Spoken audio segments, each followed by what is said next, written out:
ya? Yang lebih susah itu sebenarnya gimana kita bisa survive saat market benar-benar bearish.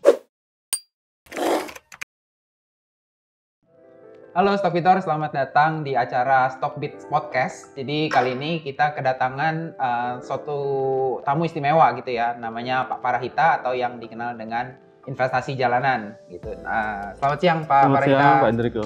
Ya Pak, biasa sharing dengan investasi jalanan ya Pak ya? Iya. Ininya ya. Boleh ini nggak Pak, perkenalkan nggak Pak? Kira-kira sharingnya biasa di mana gitu? Oke, kalau investasi jalanan itu mungkin ini udah yang keberapa ya? Dulu saya sharing pertama lewat blog, terus kemudian baru sempat vakum sebentar, kemudian mulai lagi di platform yang Instagram ini, yang investasi jalanan. Dan kemudian ya di Stockbit juga saya kan memang biasa sharing juga ya di situ ya. Jadi memang macam-macam, karena memang tujuannya memang untuk edukasi sih. Jadi terserah platformnya apa, boleh aja. Itu semuanya sama tuh Pak, namanya investasi jalanan semua ya? Gitu ya? Kalau di blognya itu Pojok Ide Investasi. Pojok Ide Investasi, ya. Tapi kemudian karena dulu buku, kan saya ada buku juga, judulnya Street Investing, ya saya terjemahin aja ya. Jadi dari street investing di Indonesiain jadi investasi jalanan. Itu aja sih, sederhana. Oke, nah ini teman-teman buat yang suka baca-baca nih ya, dari Instagram atau dari Stockbit gitu ya tentang investasi jalanan. Nah ini dia nih Pak Parahita, orang di balik ininya ya, sosial medianya ya, di balik layarnya ini ada Pak Parahita nih. Oke Pak, kan ada peribahasa ya Pak ya, katanya kalau nggak kenal maka nggak sayang. Kalau boleh nggak sih Pak cerita dulu gitu Pak tentang Bapak, mungkin backgroundnya apa, kemudian gimana caranya bisa kenal investasi saham, awalnya gimana gitu, boleh Pak? Ya sebenarnya antara sengaja nggak sengaja ya. Jadi kalau dulu sekitar tahun 2004 saya kan mulai itu nggak ngerti apa-apa. Artinya informasi sedikit sekali ya, mau nggak mau ya memang googling segala macam, dan mungkin dulu masih formatnya yang masih grup-grup gede-gede itu ya, yang di Yahoo Groups gitu ya.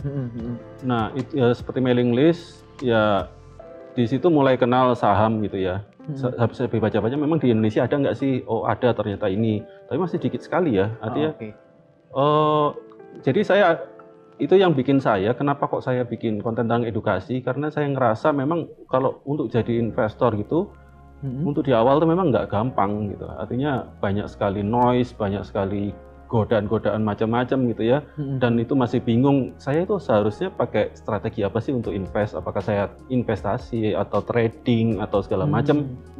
Dan itu saya ya lumayan memahami lah, karena dulu ngalamin itu, apalagi dulu kan nggak terlalu banyak ya yang bisa saya jadikan misalkan tempat nanya sama siapa gitu.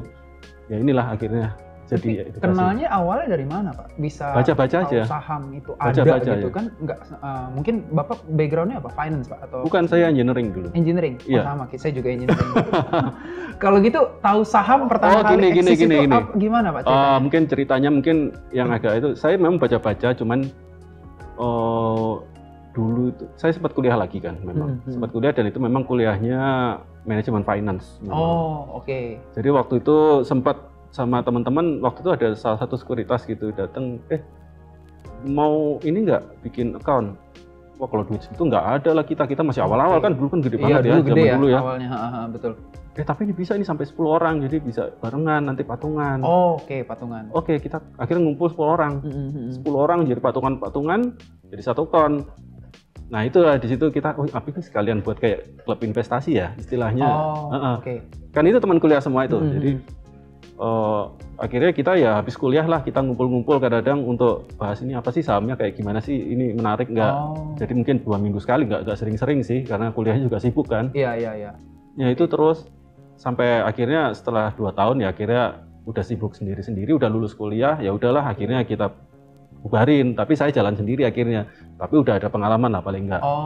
Jadi itu. Awalnya dari ya teman-teman kuliah gitu ya Pak ya, waktu kuliah finance itu. Betul. Ya kan finance. Memang karena dari kuliahnya juga kan saya memang ambil yang finance itu ya. Jadi kenal. Jadi memang ada beberapa mata kuliah kayak manajemen investasi atau analisis sekuritas ekuitas kayak gitu kan butuh ini teori doang nggak asik lah istilahnya gitu kan. Jadi kita coba praktekin gitu loh, bisa nggak sih dipakai gitu.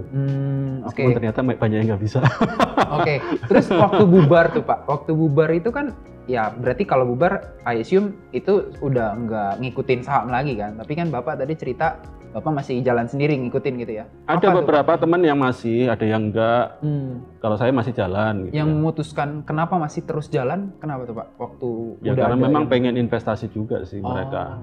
Oke, pengen investasi. Dan ada yang sebelumnya juga sudah mulai, jadi dia tinggal nerusin aja sebenarnya. Oh, tapi gitu. Mulai ya ada yang berhenti, ada yang berhenti lanjut ada. gitu ya. Pasti terus Bapak lanjut. Kalau dari 10 orang lah pasti ada yang cuma ya ikut doang naruh duit doang. Okay. Pasti ada aja lah seperti itu kan. Iya kayak benar, gitu. Benar. Pasti ada sih itu ya. Iya. Oke, terus gimana tuh Pak? Sampai kan udah mulai lanjut ya Pak ya?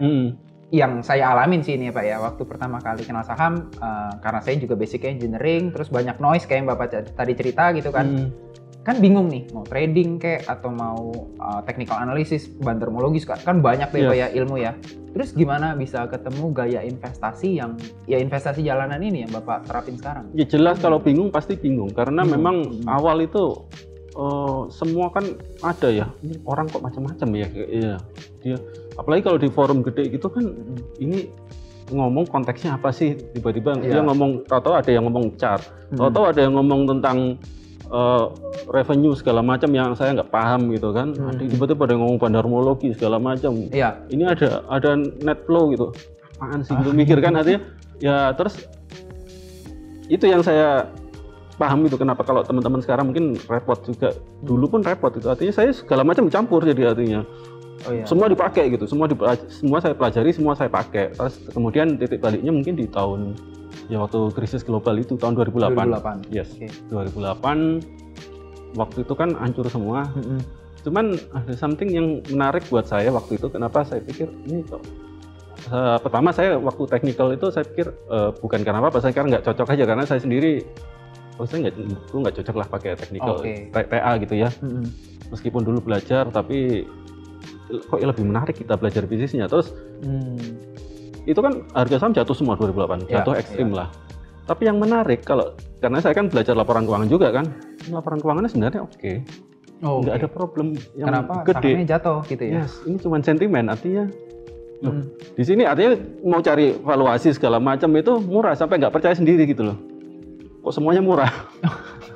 Dilihat dari laporan keuangannya, dilihat dari ini. Kok semuanya murah? Tapi kok makin jatuh terus? Iya, kenapa ini gitu loh. Nah itu mulai dari situ akhirnya saya mulai beli yang blue chip itu kan single digit even pair-nya ya, blue chip tuh. Kalau mahal pun itu mahal tuh di belasan dikit. Oh, oke. So cuman ya 11, 12 gitu ya? Mahalnya paling mahal segitu gitu ya. Jadi ya terus setelah itu mulai belajar lagi sampai sekarang gitu. Akhirnya saya mulai bikin blog, mulai sharing, itu kan belajar terus tuh, sharing apa yang saya pikirin, apa yang saya temukan, coba menyesuaikan antara di akademis sama yang di praktikal itu yang saya masukkan di blog. Jadi kelihatan kadang-kadang kalau mungkin ngikutin dulu di blog tuh kayak saya eksperimen sebenarnya di sana itu. Oke. Ada role modelnya nggak sih Pak waktu Bapak belajar nih ya, kayak misalnya ada orang yang ngikutin Warren Buffett gitu kan ya, sampai dia bener-bener jiplak gitu ya. Warren Buffett punya cara dia cari gimana ceritanya, atau ada yang suka sama Jesse Livermore misalnya. Kalau Bapak ada role modelnya nggak Pak? Enggak, saya gurunya banyak. Oke. Nggak tahu campur. Dari buku dari luar, dari lokal semua saya ada. Maksudnya karena yang saya pikir itu manusia itu nggak mungkin nggak punya kesalahan. Pasti dia ada yang bagusnya, ada jeleknya. Jadi ya at least kita tahu kita itu arahnya mau kemana, siapa yang kita ikutin itu ya bisa siapa aja gitu loh. Dulu kan Warren Buffett banget gitu ya, terus lihat tapi ada sesuatu yang itu nggak bisa diterapin lah, buat retail susah lah istilahnya gitu. Terus lihat Peter Lynch, ini oke juga, tapi mungkin kalau lihat sahamnya segitu banyak juga saya juga nggak ngikutin kayak gitu juga kan. Terus kemudian yang lokal-lokal itu ada ya beberapa ya, tapi kalau mungkin yang fundamental mungkin nggak terlalu banyak waktu itu ya lokal ya. Tapi kalau yang teknikal dulu, kalau mungkin tahu zamannya yang Ratman dulu ya, Pak Fatih ya. Itu guru saya mereka. Awal-awal invest kan mereka TA ya, mostly.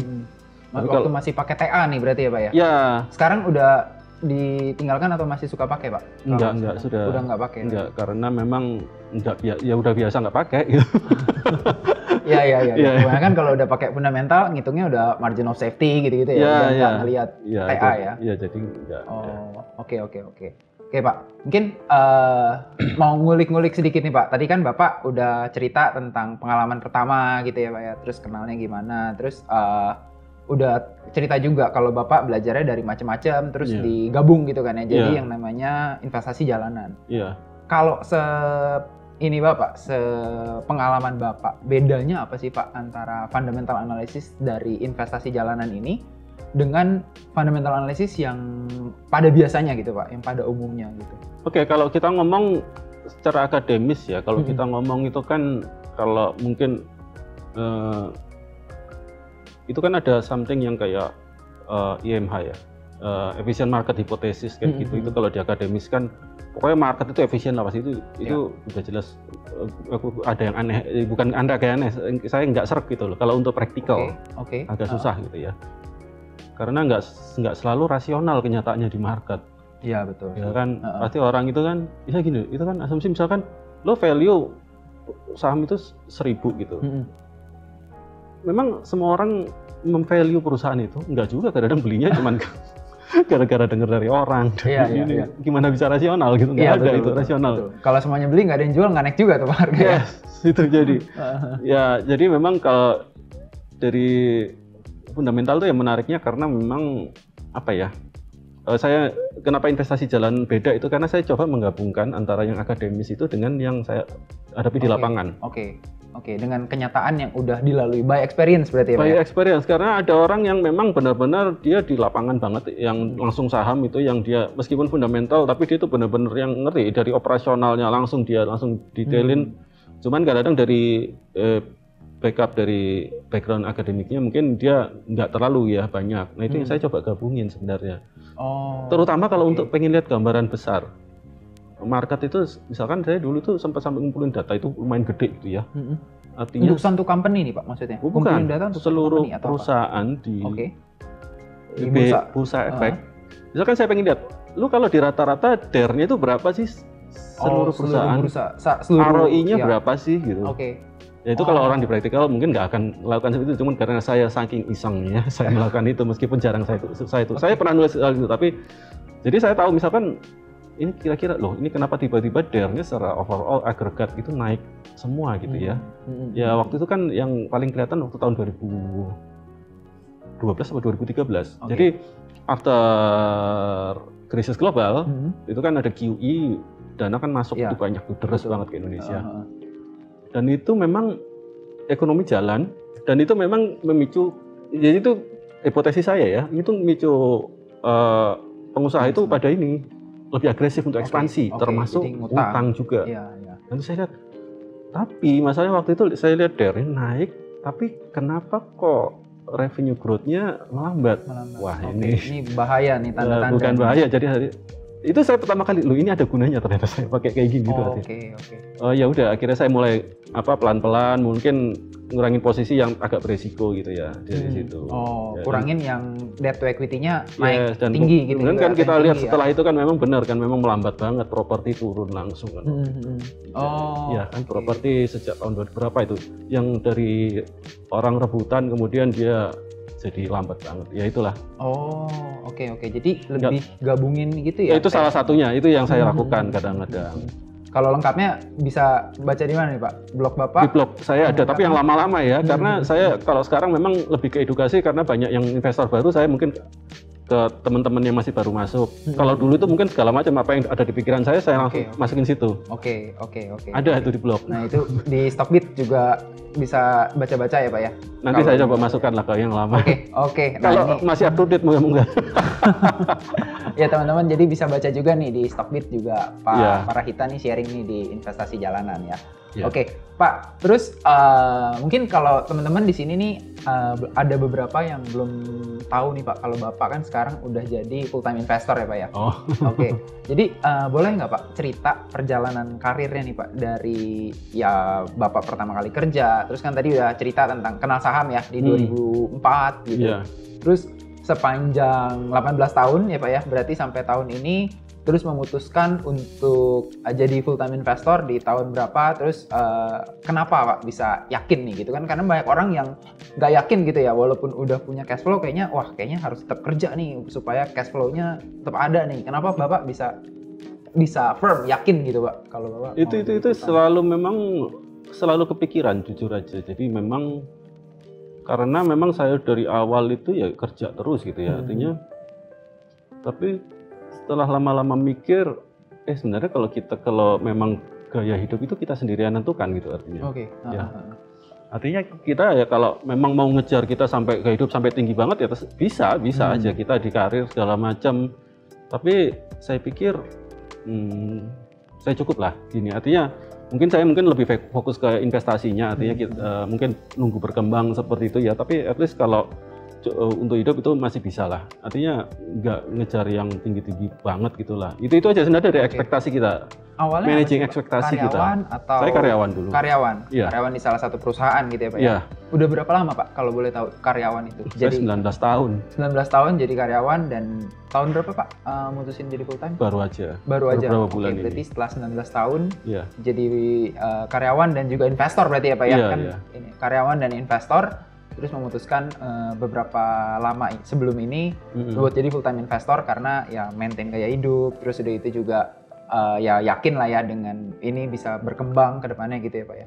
Sebenarnya saya fokusnya bukan ke full time investornya kalau saya sih, karena saya memang ada tujuan lain karena memang saya kan kayak bikin investasi jalanan itu saya pengen itu jadi buat benar-benar saya fokus untuk edukasi di situ artinya. Oke. Untuk membantu edukasi juga berarti ya. Iya, artinya pikiran yang dulu dari kerjaan saya coba alihkan ke sana pelan-pelan, artinya berubah ke situ. Oke. Itu kan beda ya kalau karyawan kita ya kalau paling enak sih 9 to 5 ya, tapi ya at least segitu-segitulah, mungkin sampai malam. Tapi justru kan kalau kita ngelola seperti itu kan jam kerjanya malah nggak ada. Ya bisa panjang sekali. Saya itu bahkan lucu gitu kadang-kadang. Ya ini namanya saya mungkin ya orang tua ya, jadi nganterin anak sekolah gitu. Kadang-kadang saya jam 7:30 jam 7 itu harus nganterin anak sekolah. Jadi itu kadang-kadang saya bangun jam 4:30 itu cuman buat bikin konten aja. Oh, oke. Sampai begadang pernah dong ya Pak? Ya begadang karena pengen. Beda sama dulu. Kalau dulu begadang karena ada kerjaan. Kalau sekarang begadang karena pengen. Enak kerjain aja. Lagi seru aja ya. Beda rasanya memang. Dan itu memang yang saya cari terus terang. Oh, oke. Supaya lebih fokus. Lagi juga ada investasi yang terus berkembang juga nih. Iya. Oke Pak.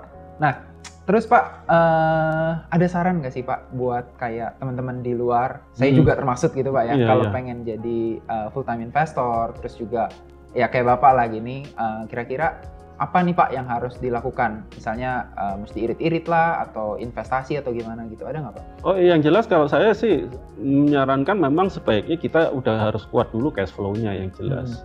Dan pasti ya memang harus ngumpulin modal pelan-pelan, ya itu memang tidak mudah saya tahu karena saya memang mulai investasi saham itu dari yang sangat kecil terus terang aja. Oke. Saya tahu susahnya itu ngumpulin, apalagi nanti ketika baru berkeluarga pasti pengeluaran gede itu wajar sekali gitu ya. Tapi memang ya kalau mau jalanin ya harus sabar dan jangan memaksakan kalau memang belum waktunya. Oke. Harus sabar. Oke, ini kayaknya jangan terlalu memaksa. Zaman sekarang banyak juga nih Pak yang baru kenal market mungkin 2020 kemarin, terus kebetulan kena bull market ya, terus langsung mau jadi full time investor, full time trader gitu ya Pak ya. Itu yang saya agak khawatir terus terang karena saya beberapa kali nemukan teman-teman yang mungkin baru masuk gitu ya, kena bullish-nya doang gitu ya. Itu enak banget memang kan. Itu sampai saya mikir waktu 2008 investor yang baru masuk tahun 2009.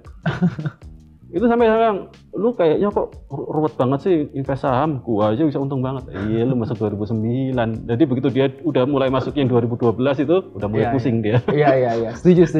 Nanti ini kita juga akan nggak tahu juga apakah mulai pusing juga, nggak tahu gitu. Betul. Ini yang saya ngetin. Saya ngerasain waktu pertama kali masuk ke market itu 2017 atau 2017. Itu agak berat itu lumayan berat. Iya. Tapi waktu itu saya dapat konstruksi Pak. Konstruksi lagi gila-gilanya kan. Iya, saya pikir wah ini enak banget. Gampang banget ya. Gampang banget kan. Mau berhenti kerja kayaknya juga oke 1 tahun full gitu kan. Iya. Pas masuk 2018 pas trade war ya waktu itu kan China sama US. Oh, itu baru berasa tuh. Kayaknya susah amat, boro-boro buat nambah gitu kan. Nggak kena cut loss aja udah bagus waktu itu. Gampang sama sekali itu. Iya, terus tiba-tiba ya teman-teman saya juga banyak yang masuk 2020. Ya itu, semuanya merasa pusing amat sih invest saham, kayaknya beli apa juga naik. Belinya yang, dia bilang malah belinya yang jangan yang gede-gede, jangan yang 1000-2000, belinya yang 100, jadi naik dikit untung. Kayaknya wah enak ya kayaknya market ceritanya, padahal belum ngerasain kalau bearish market tuh ya pusing juga. Pusing banget. Jadi memang harus merasakan satu siklusnya penuh deh. Iya. Mulai dari bullish sampai bearish gitu ya. Ngulang bullish lagi, udah berapa kali baru ya? Iya, dua kali, 3 kali, nanti bisa ngerasain sendiri ini gampang atau susah gitu. Terus nggak gampang. Iya, terus passion nggak bener-bener dia mau stay nggak di saat susah dan senangnya gitu ya. Jangan yang pas senang dia invest, pas udah bearish dia keluar gitu. Iya, nggak segampang itu. Maksudnya saya juga jangan sampai teman-teman kalau yang masih baru ya terutama tiba-tiba mutusin, gue mau jadi full time aja investor, full time trader. Baru sebentar lu di market belum ketemu nggak enaknya. Cobain dulu deh, pastiin dulu deh, yakin gitu. Itu aja sih saran saya. Ini ya, baru jangan terlalu terburu-buru. Oke. Pak, mungkin tadi kan udah 18 tahun nih Pak. Kalau yang saya ingat crash yang gede itu kan 2008, terus 2020 ya Pak ya.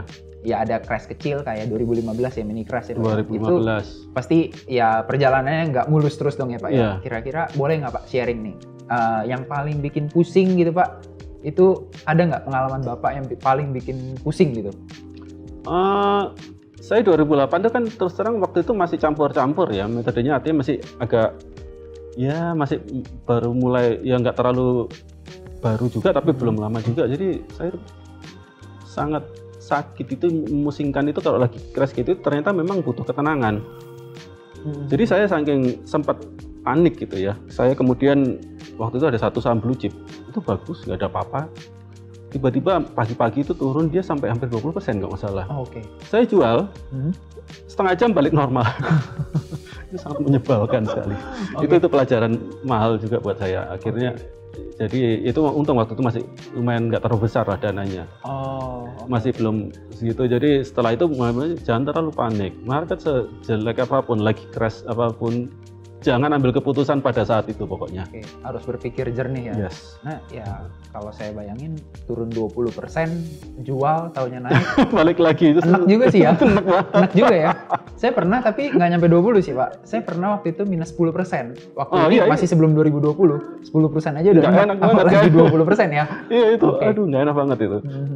Kalau pengalaman enaknya nih Pak, yang paling membahagiakan gitu Pak selama perjalanan di bursa, ada nggak Pak? Oh ya, maksud saya kan kalau kita kan setelah mulai invest, kita lama-lama saya kebiasaan jarang lihat market gitu ya, market. Pernah itu saya saking sibuknya kerja gitu ya. Itu beberapa bulan ya saya benar-benar nggak lihat. Jadi tinggi banget. Kaget juga gitu loh. Gini. Berarti memang jangan dilihat-lihat terus ya, jangan otak-atik terus gitu ya maksudnya. Ya untung aja itu waktu itu nggak ada masalah dia di bisnisnya gitu ya. Kalau ada masalah ya itu juga pusing. Pusing juga. Tapi yang pasti waktu beli itu berarti udah dianalisa, udah oke. Terus pas beli nggak usah banyak lihat, ternyata udah beberapa bulan numbuh gitu. Itu yang kejadian 2020 ya, kalau yang mirip-mirip ya. 2020 itu saya waktu awal pandemi itu saya sebenarnya udah feeling ini nggak enak nih kayaknya. Tapi waktu itu belum jatuh. Masih bulan Februari. Iya, kita agak terlambat soalnya dibanding agak nggak enak ini. Tapi ya sudahlah, biarin, waktu lagi-lagi karena sibuk kerjaan juga saya nggak sempat mikir gitu kan. Terus kemudian benar ya Maret jatuh ambrol terus banyak. Tapi untungnya karena ya sudah lama ngalamin seperti itu ya akhirnya udah nggak usah dipikirin lah yang lain. Jadi baru lihat lagi sekitar kalau nggak salah bulan September, udah oke lagi. Gitu maksudnya. Itu bedanya. Iya, itu luar biasa. Itu menyenangkan gitu. Bulan itu kan naiknya kenceng ya 2020 itu. Ya coba bayangin kita selama kurun waktu tersebut ngeliatin terus tiap hari itu nggak pusing gitu ya. Selama bulan Maret April itu. Iya. Maret April saya ngalamin Pak karena kerja di sekuritas juga kita harus ngeliatin market. Ngerasain kan itu. Pusing ya. Sakitnya kalau punya posisi itu. Tapi kalau dilihat ya dari Maret sampai September perjalanannya ternyata ya emang happy ending ya, naik terus. Kebetulan sih. Oke. Iya. Saya nggak nyangka secepat itu juga terus terang. Oke Pak. Pernah nggak sih Pak ngitung kira-kira kalau investasi di pengalaman Bapak nih Pak ya, pengalaman Bapak dengan metode investasi Bapak yang sekarang itu kira-kira bisa berapa sih Pak? Kurang lebih gitu ya. Buat mungkin kalau teman-teman mau tahu nih kalau misalnya harus punya cash flow sekian nih ya, berarti saya harus invest gini gitu. Berarti kan ada tuh Pak kira-kira return per tahunnya berapa gitu, ada nggak sih Pak? Kalau itu yang saya sering ketemu, yang kalau teman-teman yang kalau yang berharap yang kayak baker segala macam itu ya, kalau saya selama ini di market ya, yang paling bisa saya harapkan paling setahun tuh 25%, 25%. It's good already sebenarnya Pak ya. Good, 25%. Sudah di atas inflasi, sudah di atas pertumbuhan ekonomi, iya, sudah di atas market, Pak.